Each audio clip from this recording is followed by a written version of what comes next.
Alipurduar parade গ্রাউন্ডে 10টি হাইমাস্টের আজ আনুষ্ঠানিক উদ্বোধন হলো। উত্তরবঙ্গ উন্নয়ন দপ্তরের আর্থিক সহযোগিতায় আলিপুরদুয়ার প্যারেড গ্রাউন্ডে 12টি হাইমাস্ট তৈরি করা হচ্ছে। এর মধ্যে 10টি হাইমাস্টের আজ উদ্বোধন হলো, 2টি পরবর্তীতে হবে। এদিন উদ্বোধন করেন আলিপুরদুয়ার পুরসভার চেয়ারম্যান প্রসেনজিৎ কর।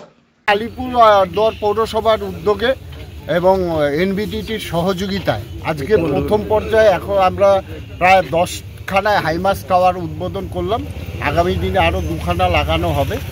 তো আমরা আজকে মানুষের দাবিকে মান্যতা দিয়ে আজকে এখানে যে হাইমাস্ট টাওয়ার লাগানো হলো, তো তার জন্য আমরা আলিপুরদুয়ার মানুষকে ধন্যবাদ জানাই। কত টাকা ব্যয় করলেন এবং এই টাকাটা পুরোটা দিয়েছে এনবিডিটি, উত্তরবঙ্গ উন্নয়ন পর্ষদ। তো এখানে প্রায় 20 লক্ষ টাকা ব্যয়ে এই কাজটি করা হলো। তারাই টেন্ডার করেছেন, তারাই টাকা দিয়েছেন। এখন মেনটেনেন্সটা করব আমরা আলিপুরদুয়ার পৌরসভা। এখানে তো আগে বাকি ছিল, এখানে যেটা ছিল হচ্ছে সোলারের ছিল, সেই সোলারগুলোতে পর্যাপ্ত লাইট হতো না। তার দরুন আলিপুরদুয়ার এখানে একটা দুর্ঘটনা ঘটার হাত থেকে যাতে মানুষকে রেহাই করা যায়, তার জন্য এই ওয়ার্ডের কাউন্সিলর এবং পৌর বোর্ড আমরা সকলে চিন্তিত ছিলাম এবং প্রশাসন থেকে আমাদের বলেছিল, তাই আমরা এগুলোকে ইলেকট্রিকে কনভার্ট করলাম। দাদা, এই লাইটটা কতটা গুরুত্বপূর্ণ?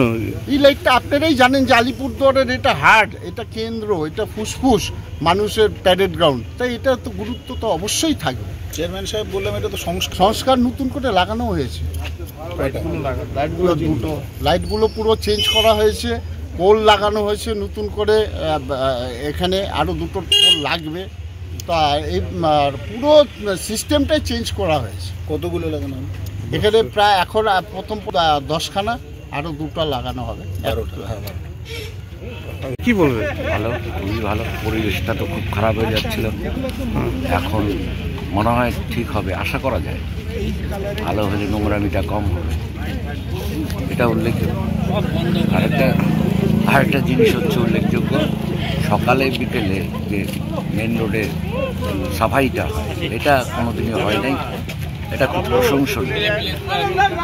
এই ভালো কাজ করছে। কি নাম আপনার? বিমলেন্দু রক্ষিত, বটু রক্ষিত বলে চেনে সবাই।